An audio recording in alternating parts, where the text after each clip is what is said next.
Magandang araw mga Solar. So muli, nagbabalik ang inyong Solar, si Solaren.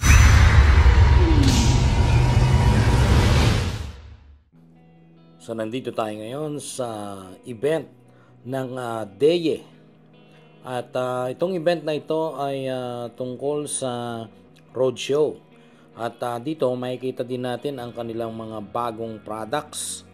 So lahat yan, mula inverter, battery, at kasama na yung mga all energy storage. So bago tayo lumayo ay introduce muna natin at tingnan natin yung mga kasama sa energy storage system nila, no? Yung ESS na tinatawag. So merong high voltage at meron ding low voltage. So sa high voltage ay ginagamit yon para sa mga 3-phase at higher rating ng inverter. So ito naman yung lithium batteries, ano, at stackable yan. Ang model nito ay SE-G10.2 at ipapaliwanag natin mamaya yung rating na yan. So yan ay applicable, ano, para sa residential energy storage solutions. At dito meron namang all energy storage na itong nakikita natin dito. Kagandahan kasi niyan kung all energy storage, ang kulang na lang dyan ay solar panel. So meron ka ng battery dyan sa loob niyang ganyang type ng all energy storage at pwede ring gamitin sa camping, sa picnic. Pero ito yung malaki na 3-phase na na-mention ko kanina at high voltage yun. So isa rin ito sa mga high voltages nila na inverter. At mamaya ay ipapaliwanag natin yung mga specs niyan or specifications. So kung pang industrial type at saka commercial type, pwede rin itong mga ito kasi ang lalaki ng capacity niyan at na-build talaga yan para sa bigger or large scale ng solar power system as storage, no?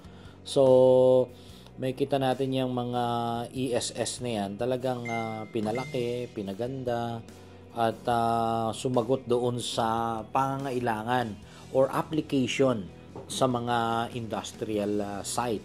At marami rin silang mga binago doon sa mga inverter, especially yung kanyang features at saka yung physical appearance. Nagkaroon din ng mga changes dyan at mas lalong na-enhance or na-develop, ano. So bukod doon yung all energy storage nila na-mention ko kanina, maganda kasi andyan na yung battery, kulang na lang yung solar panel. So andyan iba't ibang capacity, kagaya nito 100 ampere hours at ang equivalent kilowatt hours niya nasa 5.1. So tatlo ang major parts niyan sa loob. Una, yung battery module. Pangalawa, yung solar charge controller module or MPPT module at yung inverter module. At kagandahan yan, may sarili ng breaker, ano, yung battery breaker.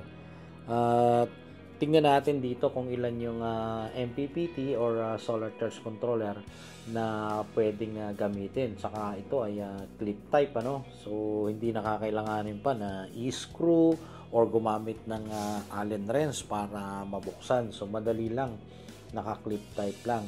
At heto nga, kagaya ng mga ibang inverters, nandito na rin dati yung ayan, may PV switch, mayroong on and off switch or yung inverter switch. Andyan din yung grid side, load side, gen port, communication cable para sa wifi. So yung PV strings yan, dalawa din. Kaya maganda dahil ang kailangan mo na lang dyan ay solar panel para magkaroon ka ng storage ng battery. So ang product name nito ay all-in-one energy storage system.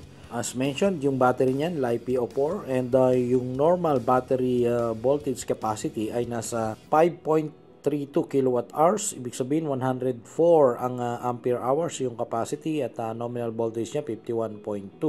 So yung charging and discharging current niya ay nasa 100 amperes DC. When it comes to grid output frequency, ayan, 50 to 60 rin yan. And line, neutral, ground. Yan yung makikita natin sa grid port, sa load port, at saka sa gen port. At yung PV module niyan, or yung MPPT voltage range, meron siyang minimum of 150 volts DC hanggang 425 volts DC. Pero ang maximum niyan ay nasa 500. At ang total watts ng inverter na ito ay nasa 5 kilowatts or 5,000 watts. Malaki na rin. So ito yung dorsal portion niyan. Meron siyang heatsink na nakalagay sa likod. So ito naman ay mga battery, LiPo4 pa rin. At kagaya yan yung mga nilalagay natin sa mga low voltage inverter. Ibig sabihin ang nominal voltage niyan ay nasa 51.2. So magkakaiba ang rating yan. Itong mga to ay 200 ampere hours at makikita mo maganda yung terminals at naka bi port pa yan, dalawa. At merong built-in control yung breaker. So itong battery storage na ito ay RW-F16 na ibig sabihin ang kanyang capacity ay nasa 314 ampere hours. Our nominal energy ay nasa 16 kilowatts pero yung nominal voltage 51.2 pa rin. At charge and discharge niya nasa 160 amperes and operating voltage niya between 44.8 to 57.6 volts DC. And ang ingress protocol nito ay IP20. And syempre pag IP20, ibig sabihin dapat indoor or yung hindi nababasa para hindi ma-expose sa water or sa sunlight. So yun ang kalaban yan. At yan, may mga communication ports din. At yung makikita mo diyan sa appearance niya sa harap, one of a kind. Kasi nga, hindi pa ako nakakita ng ganyang LCD or yung interface ng battery. So, ito pa lang yon. And next in the list is another product na pwedeng magamit sa camping or picnic. So, all-in-one storage din ito. At kailangan lang dito ay yung solar panel. Pero, nagiging stackable yan. So, merong MPPT port tayo dyan, MC4 para i-connect natin. And in case na nasa labas nga tayo, camping, mountaineering, pwede nga rin picnic, ayan. So, kailangan lang nating ma-connect yung PV module and magkakaroon na ng supply or power from the sun. So, yun ang kagandahan yan. So magkakaroon ka ng supply ng 220 kasi converted na yung power at meron ka pang charging ports, ayan, type A at saka type C.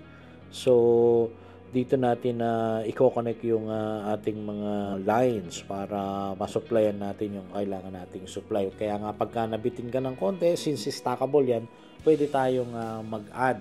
So patong lang ng patong. At ang product model nito ay AE-FS2 0-287. So ito ay 2 kilowatts and 40 ampere hours yung battery. So yung 2 kilowatt hours na yun ang energy storage niya. And of course ang nominal voltage are 51.2. So yung dun sa charging and discharging nasa 25 amperes. And yung apparent power niyan nasa 1.1 volts amperes. So load output ang tawag doon at yan ang magiging total power na pwede nang magpaandar ng mini karaoke kung halimbawa nasa camping kayo. So malakas din, pwede rin sa rep, yung mini rep pwede niya rin mapaandar yan. At masusulit ka na dyan kasi yung mga power bank pwede mong ma-charge. Warranties, ayan, yung convenient to charge, ayan, yung pwedeng ipatong lang sa table. So meron kang separate na solar panel na kailangan gamitin para ma-charge mo. Kung sabi ko nga kung medyo maliit na bibitin ka, pwede mong dagdagan yan, i-stack mo lang yung stackable. So flexible lang operation yan. Kagandahan ay mamomonitor mo yan through the cloud. So kung ilan na yung power na nako-consume, ilan na yung charge ng battery. So ito naman yung bagong-bago sa market, hybrid ito pero 3-phase. At yung hybrid 3-phase na yan ay meron siyang variant na 30 kilowatts, 35 kilowatts, 40 kilowatts hanggang 50 kilowatts. Kaya lang itong 30 kilowatts na ito ay low voltage ang AC. Ibig sabihin, kung low voltage ang AC mo, hindi mo na kailangan ng transformer. At yung battery input niyan dalawa. So ibig sabihin niyan ay pwedeng magkaibang capacity, pwede mong ilagay diyan.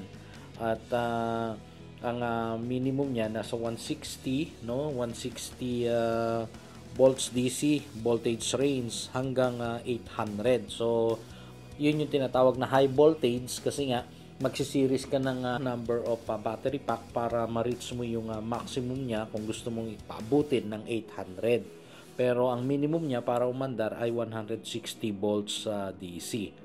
And max charging and discharging nasa dalawa yan kasi, no? 50-50. So 100 amperes yan at self-adaption to BMS. Ang kanyang maximum PV input power nasa 48 kilowatts, ano? 48 kilowatts DC. And yung parent power niya, yung output nasa 30 kilowatts nga. So ito din yung battery na pwede nating i-match diyan. At yung nasa taas na yan yung BMU or Battery Management Unit. So yung total nominal voltage nito, itong battery pack na ito ay nasa 256 volts DC.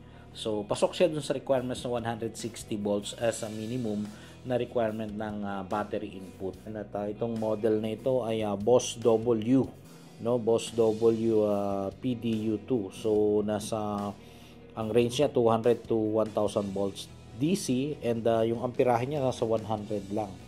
So ang kagandahan nito kasi pag gumamit ka ng mga high voltage ay makakatipid ka sa battery cable at medyo maliit lang din yung gagamitin mong amperahe, ano? Kasi mababa lang ang amperes dahil nga yung voltage mo ay mataas. At kaya yun tinawag na high voltage pero yung ngayong AC output ay low voltage. So yan yung mga small scale and CNI ESS solution na pwedeng gamitin sa mga industrial site, ano? Industrial type. Halimbawa kung gusto mo mag off-grid system at meron kang commercial business na walang supply, no? From DU or any electric cooperative. And another development, ano, ito ay isang 6 kilowatts na hybrid inverter at single phase pa rin ito. At yung dati ay hindi ganyan yung kanyang appearance pero 6 kilowatts pa rin ang power output niyan. And since hybrid, ang battery input niyan ay pwedeng lead acid, pwedeng lithium ion, at ang voltage range niya ay 48 to 60 volts DC. At balikan nga natin itong battery na to. Ito yung model na SEG 10.2 na kaya sinabing 10.2 ibig sabihin ng nominal rated ng power niya ay nasa 10,200 watts or 10.2 kilos na ang kanyang capacity in terms of amperes ay nasa 200. So 200 ampere hours ang capacity nito.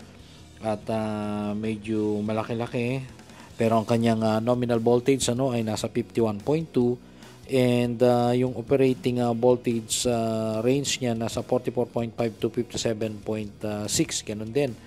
At ang charging and discharging current niya nasa 100 amperes and yung na-mention ko na ang ingress protocol niyan ay nasa IP20 lang din.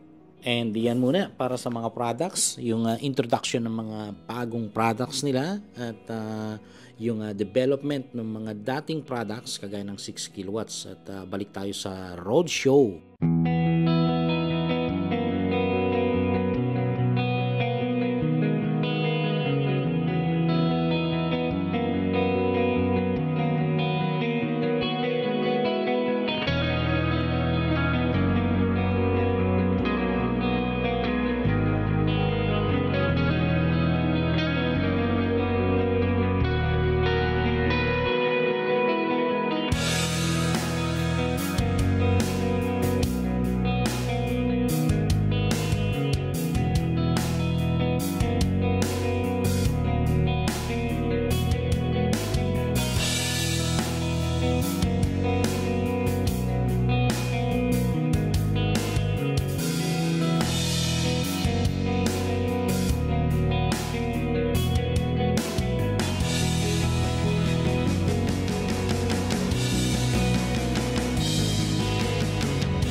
So, yun.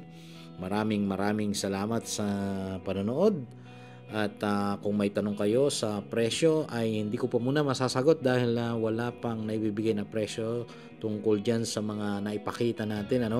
Pero ang mahalaga ay na-introduce natin yung kanilang mga bagong products. So, usap ulit tayo sa sunod na video. Muli, ang inyong ka-Solar, si Solarens.